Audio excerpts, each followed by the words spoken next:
राधे राधे आप सभी को। आज आपको एक कहानी सुनाने का बहुत मन कर रहा है, ठीक है। इस वीडियो को प्लीज़ स्किप मत करिएगा, आपको इससे बहुत कुछ सीखने को मिलेगा, ठीक है।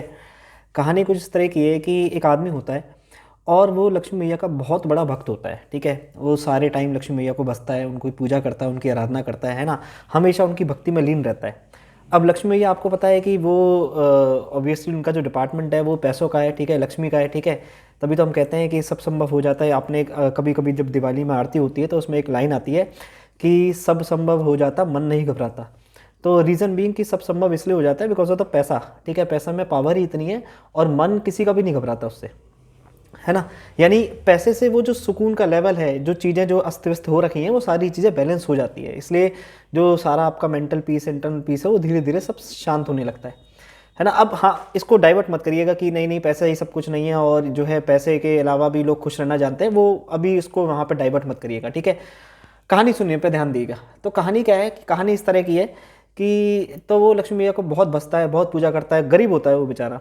अब लक्ष्मी मैया बेचारी बड़ी आपको पता ही है, सारी देवी जो होती हैं वो बड़े ही सॉफ्ट कॉर्नर उनके एक दिल में रहता है। तो वो विष्णु जी से कहती हैं कि हे प्रभु, ये बेचारा जो मेरा भक्त है ये सारे टाइम मुझे आठों धाम मुझे बसता रहता है, मेरी पूजा करता है, और मैं चाहती हूँ कि ये इसके जो जितनी भी गरीबी की समस्या है ये सब दूर हो जाए और ये इसके जो है परिवार जो है वो पूरा पैसों से भंडारा लग जाए इसके यहाँ।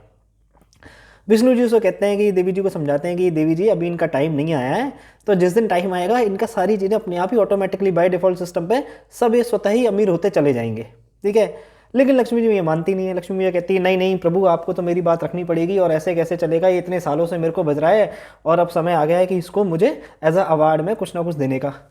अब विष्णु जी उनको समझाने का बहुत प्रयास करते हैं कि देवी कि समझो बात को, और इसके पुराने कार्मिक अकाउंट अभी बैलेंस नहीं हुए हैं, तो थोड़ा सा समय और लगेगा। लक्ष्मी भी मानती नहीं है।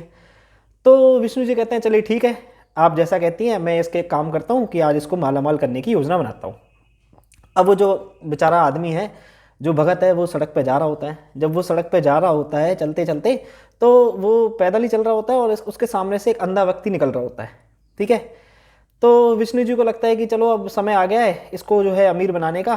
तो वो क्या करते हैं, एक पैसों से भरी पूरा का पूरा बैग, एकदम बिल्कुल शानदार सोना सोना और ये जितने भी हीरे वगैरह है उनसे लबालब बैग भर के वो जो जहाँ चल रहा होता है उसी रास्ते में उसी के आगे डाल देते हैं, ठीक है, और गायब हो जाते हैं। अब जब वो अंधा व्यक्ति वो अब जब वो व्यक्ति जो है वो भगत जो है वो चल रहा होता है, तो उसके सामने से एक अंधा व्यक्ति निकल रहा होता है।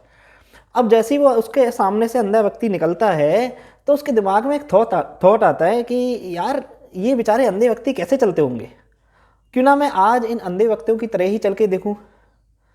और ऐसा थॉट आते ही उसके दिमाग में वो क्या करता है, वो अंधे बन के चलने की कोशिश करता है। वो देखता है कि यार मैं आंख बंद करके चल के देखता हूँ कि किस तरीके से जो है अंधे व्यक्ति अपने छड़ी से चलते हैं या अपने हाथ से दाएं बाएं करके चलते हैं। तो वो क्या करता है, वो अपनी आंखें बंद कर लेता है और आंखें बंद करने के बाद वो चलना स्टार्ट कर देता है। और जो आंखें बंद करके अंधे बनने की एक्टिंग करके वो चलना स्टार्ट करता है, त्यों ही उसी मूवमेंट पर जो पोटरी रहती है जो सोने की लबालब से भरी, जिसमें सब कुछ दिख रहा है, उसको विजिबल है क्लियरली, वो उसको नहीं दिखती और वो आगे चला जाता है। समझ में आया? क्या वो समझ में आया इससे? तो भैया इससे ये मैसेज क्लियर होता है कि जब आपका टाइम आता है, चीज़ें अपने आप ही स्वतः ही बाय डिफॉल्ट सिस्टम पे सारी चीज़ें अपने आप आपके हित में होने चली जाती हैं। और जब आपका टाइम नहीं अच्छा होता है ना, देखो आप हमेशा याद रखना कि जब भी आपका टाइम अच्छा नहीं होगा ना, आप किसी भी डायरेक्शन में चले जाओ, ठीक है, चाहे वो ईस्ट हो, साउथ हो, नॉर्थ हो, वेस्ट हो, आप किसी भी डायरेक्शन में चले जाइए, आपकी हर डायरेक्शन में लंका ही लगेगी। मैं आपको ईमानदारी से बता रहा हूँ, बहुत अनुभव से बता रहा हूँ ये बात, ठीक है, कि आपकी हर डायरेक्शन में लंका ही लगेगी। आप फिर किसी भी डायरेक्शन में चले जाइए। और आप खुद सोचिए कि अगर ये डेस्टिनी वगैरह नहीं होती, ये सारी चीज़ें नहीं होती, तो क्यों, मतलब एक एक अगर आपको ऐसा लगता है कि नहीं यार ये तो सर आपका बिलीफ सिस्टम है और मैं इन सब चीज़ों को बिल्कुल नहीं मानता, ठीक है, मेरे हिसाब से ऐसा कुछ भी नहीं होता, तो क्यों आप सोचो कि कभी कभी ऐसा होता है कि किसी इंसान को बिना मेहनत करे सब कुछ मिल जाता है ना। आपने देखा होगा, आप ही के परिवार में भी ऐसे लोग होंगे, हो सकता है वही माइट बी और चाचा और ही माइट बी और ताऊ, कि किसी इंसान को बिना मेहनत करे सब कुछ मिल जाता है और कोई इंसान पूरी ज़िंदगी घिसटता रहता है, वो घिसता रहता है, लेकिन अंत तक उसके हाथ में कुछ नहीं आता, या आता भी है तो बहुत थोड़ा कुछ। क्यों ऐसा होता है कि कोई जो कैंडिडेट है वो बार बार इंटरव्यू से ही लौट रहा होता है, ठीक है, उसका फाइनल तक मतलब अल्टीमेट जब उसके सारे अटेम्प्ट भी हो जाते हैं तब भी उसका जो है इंटरव्यू में सिलेक्शन नहीं होता। क्यों ऐसा होता है कि किसी इंसान की एक ही बार में यानी मतलब उसने ऐसे ही एक एज अ टाइम पास के लिए लॉटरी के अप्लाई किया था और उसकी एक ही साथ में एक ही बार में 2 करोड़ की लॉटरी निकल गई। और एक बंदा जो है उसने पूरी जिंदगी लॉटरी के चक्कर में निकाल दी, अपने पैसे व्यर्थ कर दिए, लेकिन उसकी एक भी पैसे की लॉटरी नहीं लगी। क्यों ऐसा होता है कि आप सोचो ना कि किसी की जैसे ही शादी हुई और जैसे ही वो उसकी घर में उस लक्ष्मी का प्रवेश हुआ तो तुरंत की जो है उस घर के जो है अट्टा चौबारे हो गए। यानी कि कहने का मतलब यह है कि वो जो घर है पूरी तरीके से पैसों में फ्लरिश हो गया। कहाँ वो एक मिडिल क्लास घर था, आप लोअर मिडिल क्लास घर था, लेकिन जैसे ही उस घर में उसकी शादी हुई किसी उस लड़के की, और जैसे ही वो कोई लक्ष्मी आती हैं घर में, तो एकदम से वो जो घर वाले हैं या वो पूरा जो परिवार है उनका भंडारा बढ़ने लगता है। नोटिस किया है आपने? आपने देखा होगा अपने परिवार में ही कि एक बंदी की शादी हुई और उसी चाचा के लड़के की शादी होती है, उसका जो बिजनेस फैलने लगा या उसके जो है वो दिन रात चौगने होने लगे। देखा है आपने? कभी ऑब्जर्व किया है? बताओ। तो क्यों ऐसा होता है कि आपने देखा होगा कि भैया 2 दुकानें हैं और एक जैसी है, ठीक है, चाहे वो मतलब किसी भी आइटम की हो, ठीक है, खाने के आइटम की, लेट्स से कि चाइना आइटम का है या खाने पीने के आइटम का है, ठीक है, मंचूरियन वगैरह उस पर सब मिलता है, इटालियन स्टार्टर, या मोमोज की दुकान है।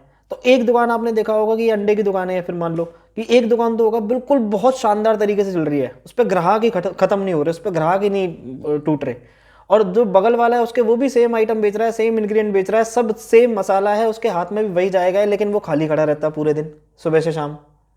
ऑब्जर्व किया है कभी?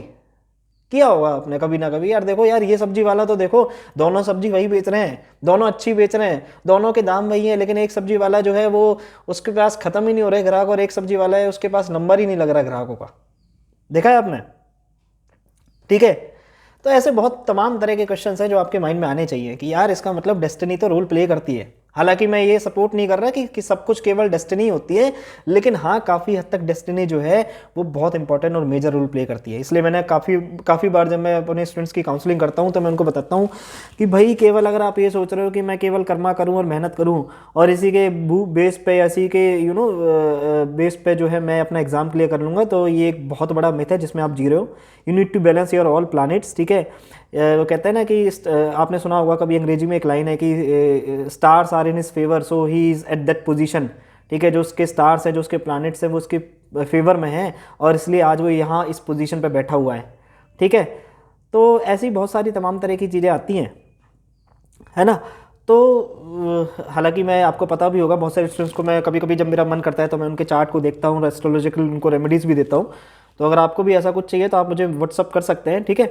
तो कहने का मेरा मतलब ये है कि आप बस सारी चीज़ों को बैलेंस करके रखिए, क्योंकि एग्ज़ाम जो है वो केवल और केवल आपकी पढ़ाई पे ही डिसाइड नहीं होगा। अगर पढ़ाई पे डिसाइड होता तो आपका मेंस तो क्लियर कर ही देते हैं बहुत सारे स्टूडेंट्स, क्यों वो इंटरव्यू से लौट लौट के आते हैं। फिर आप सोचो ना, आप सोचिए कि इंटरव्यू से फिर वो क्यों लौट लौट के आते हैं, एक बार नहीं 3 3 4 4 बार लौट लौट के आते हैं, है ना।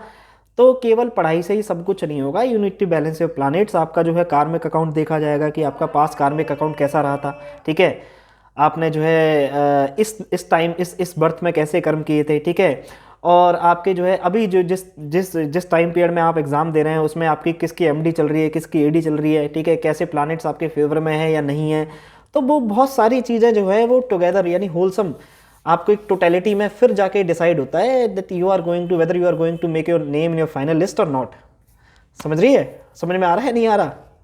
ठीक है।